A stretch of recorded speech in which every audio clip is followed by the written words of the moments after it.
رہتے ہیں، موٹے موٹے لوگ، صحت مند لوگ سوئے ہوئے ہیں، اور یہ چھوٹا سا بچہ اٹھ کر قرآن رٹ رہا ہے، دل کا رسول فضلنا بعضهم علی بعض، دل کا رسول فضلنا قرآن رٹ رہا ہے.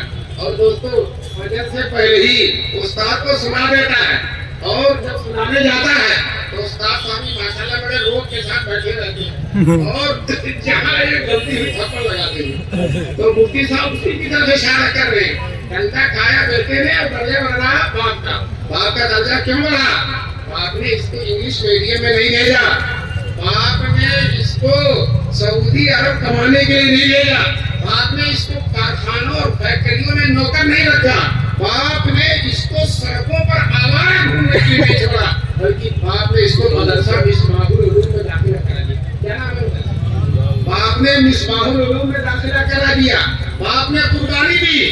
آج میدان محشر میں باپ کے صلہ پانے کا وقت ہے. دوستو ہم سب کو یہ طے کر لینا چاہیے کہ انشاءاللہ ہم اپنے بچوں کو عالم اور حافظ بنائیں گے. یاد رکھو اس سے بہتر کوئی طبقہ نہیں ہے. لوگ جب حافظ نہیں ہوتے، عالم نہیں ہوتے تو ان کو برا بھلا کہتے ہیں، لیکن دوستو سچ کہتا ہوں اس سے بہتر کوئی طبقہ نہیں ہے. بعض لوگ یہ سوچتے ہیں عالم ہو جائے گا، حافظ ہو جائے گا تو اس کی تنخواہ تھوڑی رہے گی، کھائے گا کیسے؟ میں کہتا ہوں اتنا کھائے گا کہ دیکھنے والے دیکھتے دیکھتے تھک جائیں گے. دوستو آج بھی علماء کو اللہ تعالیٰ حافظوں کو اتنا کھلاتا ہے. رمضان میں جب تراویح پڑھنے جاتے ہیں تو وہ آدمی رسول اللہ لیے چلا آ رہا ہے، وہ آدمی پراٹھا لیے چلا آ رہا ہے، وہ آدمی جو ہے کیا کیا چیزیں لا لا کے کھلا رہی ہے. اتنا کھلاتے ہیں کہ دوستو حیرت کی بات ہے. آج بھی آپ کے گھر دیسی مرغا اسی وقت کرتا ہے جب کوئی مولانا مہمان ہوتے ہیں، وہ کھلاتے ہیں. اللہ تعالیٰ کوئی کمی نہیں ہے. دوستو 1.5 لاکھ تنخواہیں ہوتی ہیں پروفیسروں کی، 2 لاکھ 2.5 لاکھ، لیکن ایک مہمان نوازا اور مولوی 10,000 15,000 کی تنخواہ ہے، اور اس کے دفتر پر روزانہ 5-7 مولوی مہمان موجود ہے. 5-7 وہ تنخواہ کھاتا ہی نہیں کبھی. وہ اللہ تبارک تعالیٰ اس کے ذریعے دوسروں کو بھی کھلاتے ہیں. شیخ الاسلام حضرت مولانا حسین احمد مدنی رحمۃ اللہ علیہ، اللہ ان کے قبر کو نور سے بھر دے، 500 روپیہ تنخواہ تھی اور 50 مہمان روزانہ کھاتے تھے. کتنے مہمان؟ 50 میں. اور کھانا سالن روٹی، دیکھیے اتنا لذیذ. ابھی دارالعلوم دیوبند میں بہت بڑے محدث ہیں حضرت مولانا نعمت اللہ صاحب، اللہ ان کی حیات میں عمر میں برکت نصیب فرمائے. وہ کہتے ہیں بچپن میں شیخ الاسلام کے دسترخوان پر روٹی اور سالن کھایا تھا، پتلی روٹی اور سالن کھایا تھا. 90 سال کا زمانہ گزر گیا، کہتے ہیں بادشاہوں کی بھی دعوت کھائی، حکمرانوں کی بھی دعوت کھائی، وزیروں کی بھی دعوت کھائی، لیکن اس مرد قلندر کے دسترخوان پہ جو لذت ہے وہ کہیں نہیں ملی. دوستو لذت ان میں دین کی ہے، یہ لذت تقویٰ کی ہے، یہ لذت رزق حلال کی ہے. اللہ تبارک تعالیٰ الحمدللہ مولویوں کو رزق حلال سے برقرار کرنا ہے. اس لیے اس طبقے کی عزت کرو. ہم قوم لا یشقی جلیسہم، یہ ایسے لوگ ہیں کہ جن کے پاس بیٹھنے والا بھی محروم نہیں ہوتا. کہتے ہیں کسی اللہ والے کی قبر کے پاس دفن ہو جاؤ تو انشاءاللہ وہاں بھی مزے رہتے ہیں. اللہ والے کے شیخ حضرت مولانا قاسم نانوتوی رحمۃ اللہ علیہ جو دارالعلوم دیوبند کے بانی تھے، گرمی بہت شدید تھی، ایک صاحب حضرت کو پنکھا جل رہے تھے، پنکھا جلتے سوال کیا، حضرت اللہ والوں کی قبر کے پاس اپنی قبر بنوانے میں دفن ہونے میں کچھ فائدہ ہے؟ تو حضرت نے فوراً جواب کیا کہ پنکھا تم مجھے جل رہے ہو لیکن آس پاس والوں کو ہوا لگ رہی نہیں لگ رہی ہے.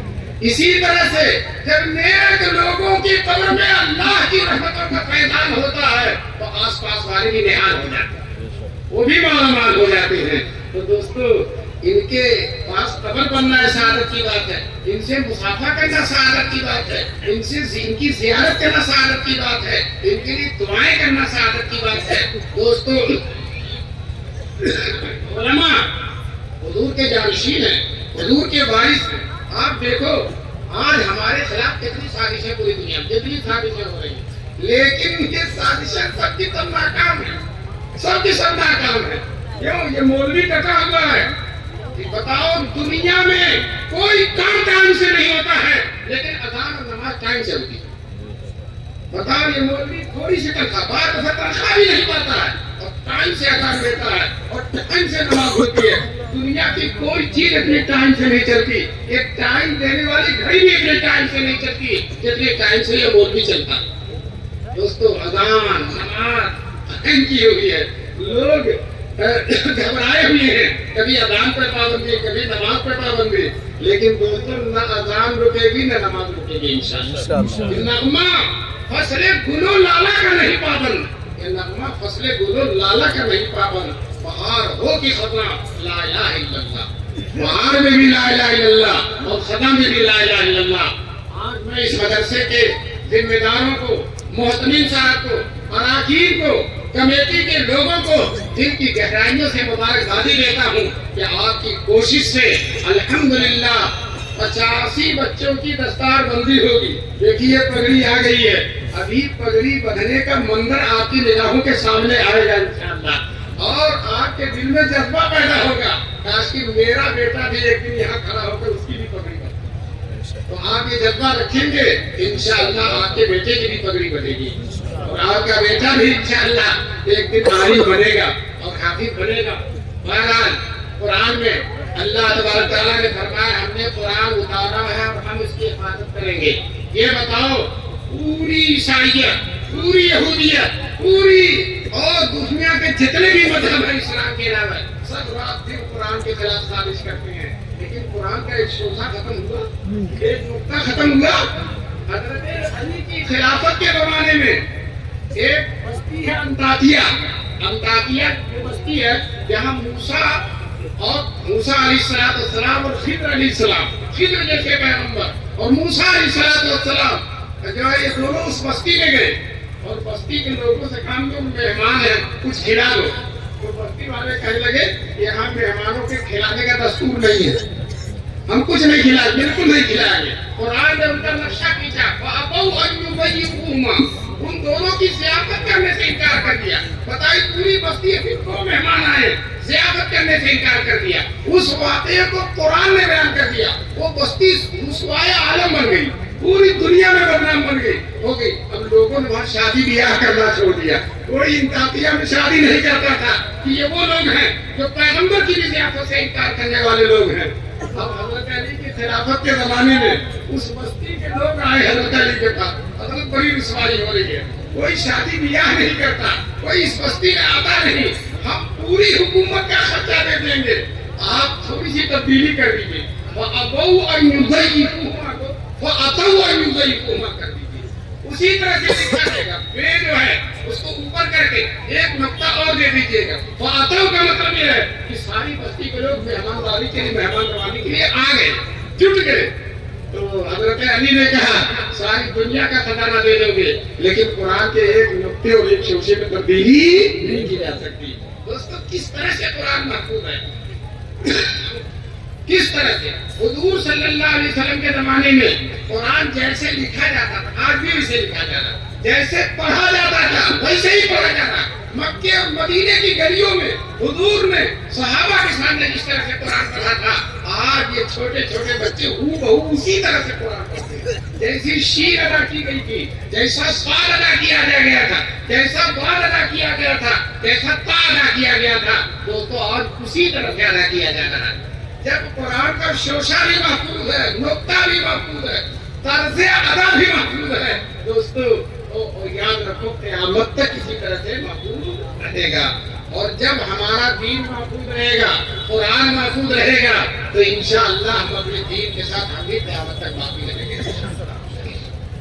آج دنیا میں سب سے زیادہ تعداد یہودیوں کی ہے, سب سے زیادہ دولت یہودیوں کے پاس ہے. ایک یہودی پوری دنیا میں ایسا نہیں ہے جو توریت کا حافظ, ایک بھی یہودی نہیں ہے. عیسائی پوری دنیا میں ان کے پاس ایٹم بم ہے, بڑی ساری طاقتیں ہیں, سرمایہ ہے, لیکن ایک عیسائی انجیل کا حافظ نہیں ہے. اور ماشاءاللہ ہمارے قرآن کے اتنے حافظ, چھوٹا سا بچہ جیسے لگتا ہے ابھی کمر بند باندھنے کی بجائے یہ قرآن کا حافظ ہو گیا, قرآن کا حافظ ہو گیا. دوستو اس دین کو کوئی ختم کرنے والا نہیں ہے, اور یہ سلسلہ انشاءاللہ قیامت تک جاری رہے گا. آج اگر ملک میں 70,000 حافظ ہیں تو انشاءاللہ آئندہ 80 اور 85 ہزار حافظ ہو جائیں گے. آج کل دستار بندی کا جلسہ چل رہا, کسی مدرسے میں 85, ابھی بہرائچ میں جلسہ ہوا 830 یا 20 بچے قرآن کریم کے حافظ ہوئے, کوئی پگڑی بدی. اور دنیا میں ملک میں چپے چپے کے مدرسے ہیں, اتنے حافظ. لاک ڈاؤن میں سب کچھ بند ہو گیا تھا, ٹرینیں بند ہو گئی, جہاز بند ہو گیا, آفس بند ہو گیا, لیکن حافظ ہونا نہیں بند ہوا. جب لاک ڈاؤن لگ گیا اور مدرسے بند ہو گئے اور مسجدوں میں بھی جانے پر پابندی لگی, بتاؤ لاک ڈاؤن میں آپ سوچ سکتے تھے کہ اتنا بڑا جلسہ ہو جائے گا؟ 2 آدمی مسجد میں نہیں جا سکتے تھے.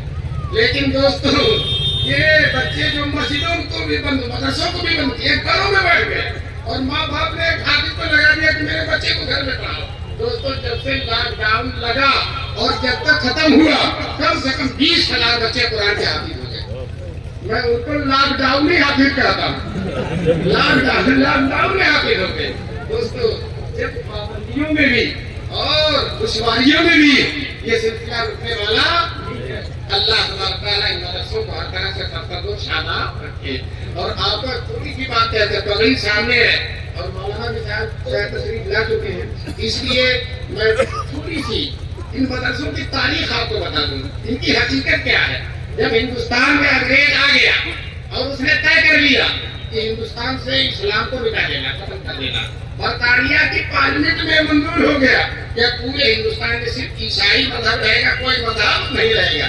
لارڈ میکالے جو انگریزوں کا وزیر تعلیم تھا, اس نے اعلان کر دیا, پورے ہندوستان میں سرکولر جاری کر دیا کہ اب ہم اپنی حکومت کے نشے میں ایسے ہندوستانی بنائیں گے جو صورت و شکل کے اعتبار سے ہندوستانی ہوں گے اور ذہن و دماغ کے اعتبار سے انگریز ہوں گے. ہم ان ہندوستانی مسلمانوں کو انگریز بنا دیں گے. چنانچہ بڑے بڑے کالج کھولے اور برطانیہ سے بڑے بڑے پروفیسر منگائے گئے. چنانچہ اکبر الہ آبادی اپنے شعر میں کہتے ہیں, تو کھسکی پروفیسر آئے. پہلے تو انگریز توپ سے مارتا تھا, لیکن توپ سے دیکھا کہ مار کر مسلمانوں کو ختم نہیں کریں گے, کر سکے تو پروفیسروں کو لائے. بڑے بڑے پروفیسر وہاں سے کون پروفیسر آئے. جب مسولہ گیا تو رندا ہے, مسولہ گیا تو رندا ہے. لیکن دوستوں, ہمارے علماء دیوبند نے ان مسولوں کو بھی ختم کر دیا, ان رندوں کو بھی ختم کر دیا. دوستوں, اور نانوتوی نے, گنگوہی نے, شیخ الہند نے, شیخ الاسلام نے, حاجی امداد اللہ مہاجر مکی نے دارالعلوم دیوبند قائم کر کے یہ اعلان کر دیا کہ اے انگریزوں, تم ہندوستانی مسلمانوں کو انگلستانی بنانا چاہتے ہو, سنو, ہم ایسے ہندوستانی مسلمان بنائیں گے جو صورت و شکل کے اعتبار سے ہندوستانی ہوں گے اور ذہن و دماغ کے اعتبار سے مکی اور مدنی ہوں گے. مکی اور مدنی. مسلمانوں بتاؤ, ہم مکی اور مدنی ہیں کہ نہیں ہے؟ بتاؤ. ہم یہاں ہیں لیکن ہمارا دل مدینے میں ہے. شاید کہتا حب احمد ازل ہی سے سینے میں ہے, میں یہاں ہوں, میرا دل مدینے میں ہے. شاید کہتا مدینہ جاؤں پھر آؤں, مدینہ پھر جاؤں, تمام عمر اسی میں تمام ہو جائے. بڑی حسرت سے کہتا بلا لو جلد مدینہ, یہ ہے امیر کو خو, کہیں نہ عمر دو روزہ تمام ہو جائے. کہیں ایسا نہ کہ مدینہ نہ جاؤں اور نہ جاؤں. بتاؤ, یہ تمنا ہے مدینے کی. میں آپ سے پوچھتا ہوں, علماء دیوبند کامیاب ہوئے یا انگریز کامیاب ہوا؟ علماء دیوبند کامیاب ہوئے. یہ 1857 کے بعد رات میں اٹھ کر اللہ کے حضور روتے تھے, بار اللہ اسلام کی حفاظت کی کوئی سبیل پیدا فرما لے. مسلسل 10 سال روتے رہے. 10 سال کی آہے سے ہٹائی کے نتیجے میں اللہ نے اجتماعی طور پر اس زمانے کے جتنے انبیاء اللہ کے سب کے دلوں میں بات ڈال دی کہ دین کی حفاظت کی یہی شکل کی مدرسہ قائم کیا ہے. چنانچہ انہی الہامات ربانی کی بنیاد پر دیوبند کی سرزمین میں یہ اللہ والے اکٹھا ہو گئے اور ایک انار کے درخت کے نیچے ایک استاد اور ایک شاگرد سے مدرسے کو شروع کر دیا. محرم کے مہینے میں مدرسہ قائم ہوا. محرم, صفر, ربیع الاول, ربیع ثانی اور شعبان آتے آتے اسی سال دورے تک کی تعلیم ہو گئی. ایک طالب علم سے شروع ہوا اور 6 مہینے کے اندر دورے کی, اور دورے کی جو تعلیم ہوئی وہ طلبہ صرف دیوبند کے نہیں, سہارنپور کے نہیں, مظفر نگر کے نہیں, میرٹھ کے نہیں, سنو کانپور کر, سمرقند و بخارا کے طلبہ آ گئے, کابل و قندھار کے طلبہ آ گئے, افغانستان, ایران تک کے طلبہ آ گئے. مولانا قاسم نانوتوی نے پہلے جلسے میں تقریر کیا تھا کہ ہمارا جب یہ مدرسہ کھلا تو کچھ بچے مدینے میں پڑھتے تھے, لیکن ہمارے مدرسے کی شہرت سن کر مدینے سے آگے بڑھتے. دوستو یہ مدرسہ چلتا رہا جب مدرسے طلبا کی تعداد زیادہ ہو گئی تو طے ہوا کہ الگ سے عمارت بنائی جائے گی اور الگ سے سنگ بنیاد رکھا جائے گا. چنانچہ اعلان ہو گیا فلاں تاریخ کو مولانا قاسم نانوتوی کا واعظ ہوگا اور واعظ کے بعد مدرسے کی بنیاد رکھی جائے گی. چنانچہ پورا علاقہ اکٹھا ہو گیا. کہتے ہیں جتنے انبیاء اللہ سے سب اکٹھا ہو گئے. حضرت نے واعظ کیا اور واعظ کے بعد مدرسے کی بنیاد رکھی. جس دن بنیاد رکھی تھی رات میں محتمین جو ہونے والے تھے انہوں نے خواب دیکھا کہ رسول پاک صلی اللہ علیہ وسلم اپنے عصا سے نشان بنا رہے ہیں کہ یہی مدرسے کی بنیاد رکھی جائے. ترانے میں ہے خود ساتھی کوثر نے رکھی میں خانے کی بنیاد یہاں. چنانچہ جب بنیاد کھودی گئی سب سے پہلی میاں جی منہ شاہ نے رکھی جو دیوبند کے سید تھے جن کے بارے میں مولانا نانوتوی کہتے ہیں گناہ کرنا تو دور کی بات ہے گناہ کا خیال بھی ان کے دل کے اندر نہیں گزرا.